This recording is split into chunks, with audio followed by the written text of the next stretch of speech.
करें सर, जिस तरह मुस्तरद हो रही है तो पीटीआई की एक लंबी लाइन लगी हुई है सर, जो हाई लीडरशिप है उन सब की मुस्तरद हो गई है, तो क्या लड़ने जा रहे हैं सर आप? अगली पॉलिसी क्या है आप?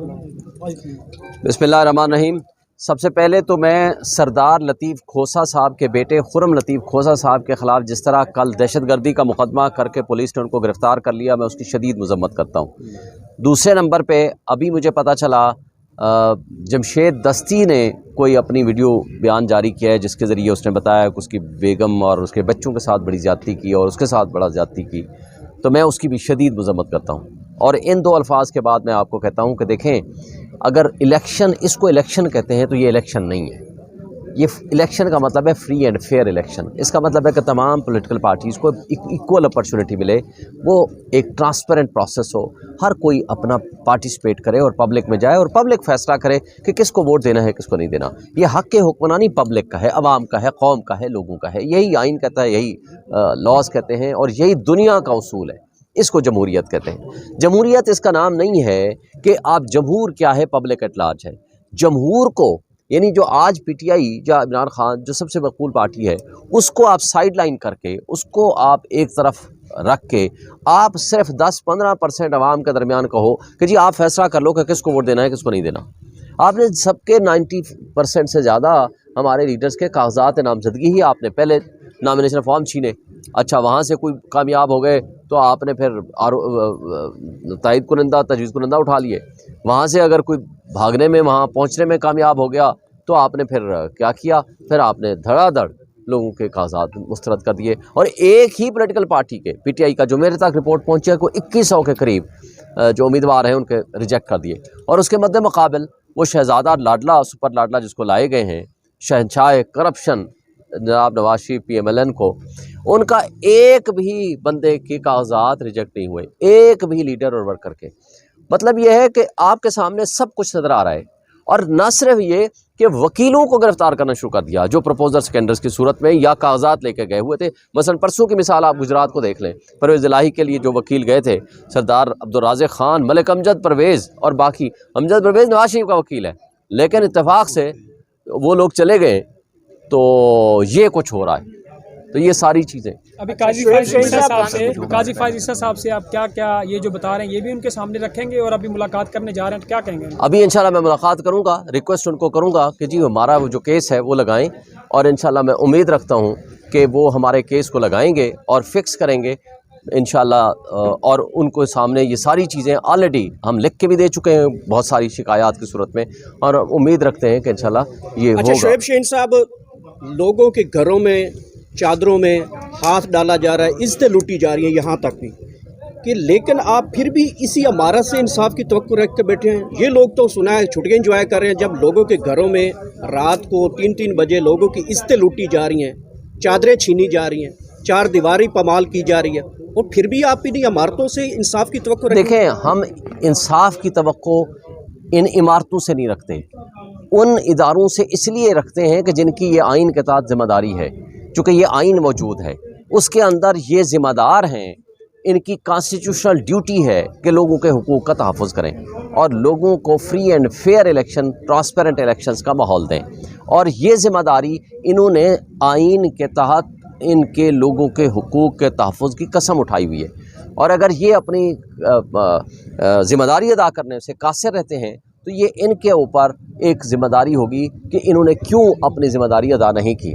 तो तारीख़ फिर किसी को भूलती नहीं है, तारीख़ इनके किरदार को याद रखती है। आज अच्छे किरदार भी सामने हैं, आज जस्टिस मुनीर का किरदार भी सबके सामने है। तो इसलिए अगर ये अच्छा किरदार करेंगे तो लोग इनको तारीख़ इनको अच्छे अल्फाज में याद रखेगी, और अगर बुरा किरदार होगा तो जस्टिस मुनीर के अंदाज में इनको भी याद रखा जाएगा। लेकिन एक बात मैं बता दूँ, आज भी वक्त है, तमाम इदारे, हमारी इस्टेब्लिशमेंट और हमारी अदलिया और हमारे वो सियासी अशराफिया या वो एलिट्स जो बंद कमरों में बैठ के फ़ैसले करती थी, वो कंसीडर करे अपने फ़ैसलों को। अगर वो नहीं करती है तो नुकसान जो होना है इस मुल्क का, जो तबाही होनी है, माशी तबाही होनी है, जो सियासी अदम इस्तेकाम में इजाफ़ा होगा और जिसके ज़रिए मुल्क की इकाइयाँ और जड़ें खोखली हो जाएंगी, फिर कोई दुनिया का कोई शख्स फिर खूनी इनकलाब को नहीं रोक सकेगा जो बज़ाहिर नज़र आ रहा है।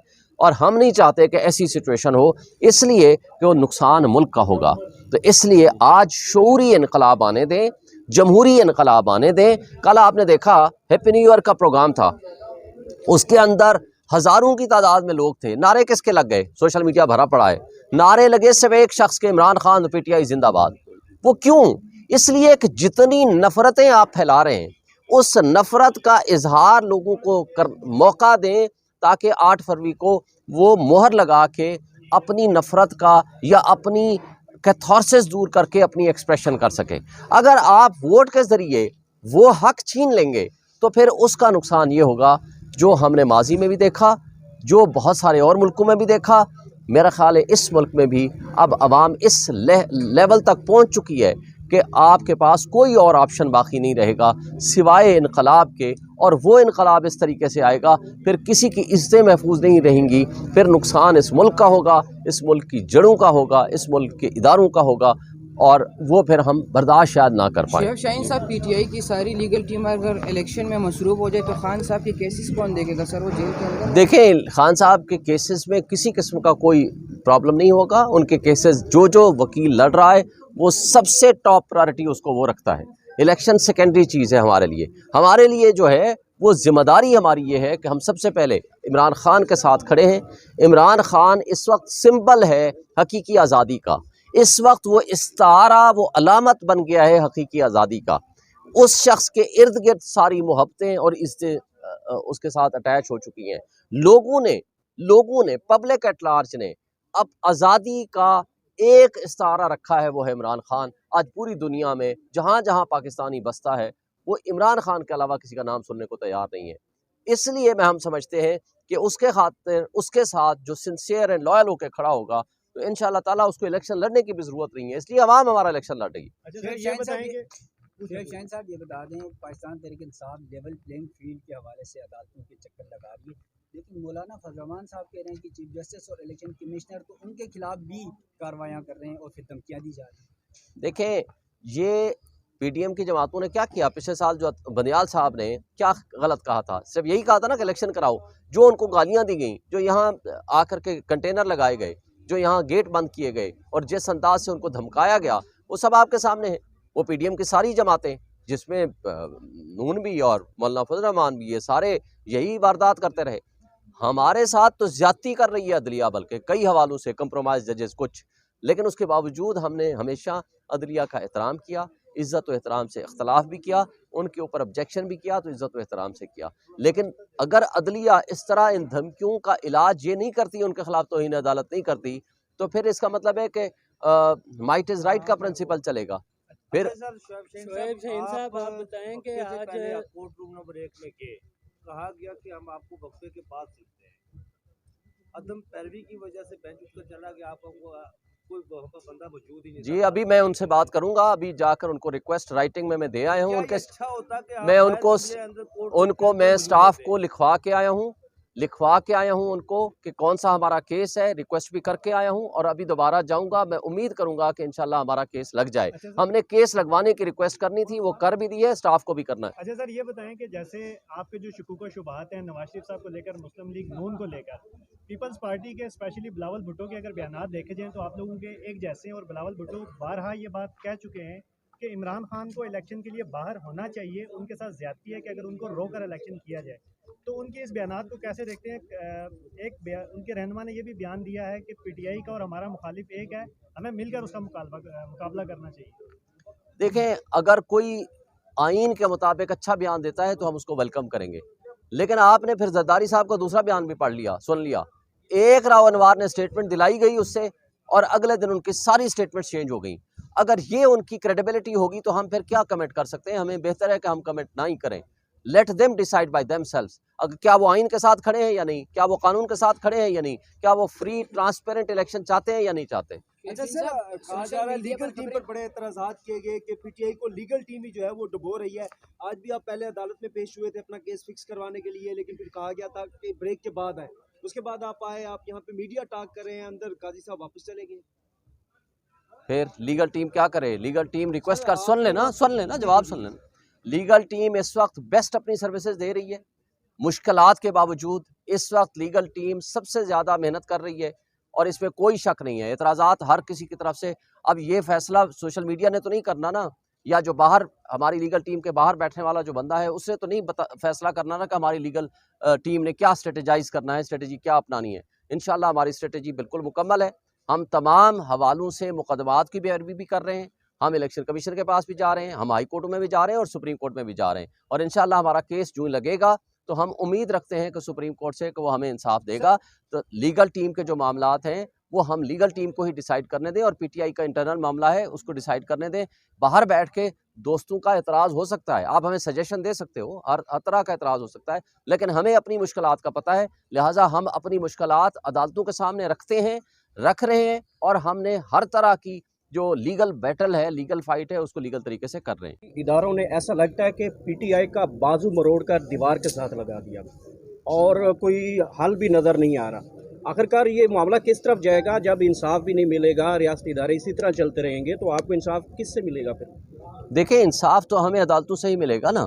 रियासती इदारे तो गलत कर रहे हैं, गड़बड़ कर रहे हैं, ज़्यादतियाँ कर रहे हैं, नाइंसाफ़ी कर रहे हैं, लोगों को उठा रहे हैं, और ना सिर्फ उठा रहे हैं बल्कि अदालतों के फैसलों को भी अमल दरामद नहीं कर रहे। लेकिन इस सब कुछ के बावजूद आखिरी उम्मीद तो अदालतें हैं। अगर हम अदालतों में नहीं जाएंगे तो किससे जाएंगे? देखिए, लोगों की वाहिद उम्मीद और वाहिद सहारा वो अदालतें ही हुआ करती हैं, वरना इंतशार होता है, बददिली फैलती है, अफरा तफरी होती है, डिसअपॉइंटमेंट होती है। ये सारी चीज़ें हम देख चुके हैं। लेकिन ये इनका वाहिद हल ये है कि अदलिया अपनी कॉन्स्टिट्यूशनल ड्यूटी पूरी करे, और हम उनके पास आ चुके हैं।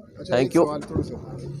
अब शुएब शाहीन साहब बताइएगा कि मैक्सिमम पाकिस्तान तहरीक इंसाफ के उम्मीदवारों के कागजात नामजदगी मुस्तरद होने के बाद पीटीआई के जो सपोर्टर्स हैं वो आप लोगों की तरफ देख रहे हैं। अब स्ट्रेटजी क्या है, प्लान बी क्या है, खान साहब की डायरेक्शन इस हवाले से क्या है? मुस्तरद होने के बाद आप लोगों ने क्या होमवर्क किया है, क्योंकि आप लोग पहले भी इन रिजर्वेशंस का, तहफ़्फ़ुज़ात का इज़हार कर चुके थे।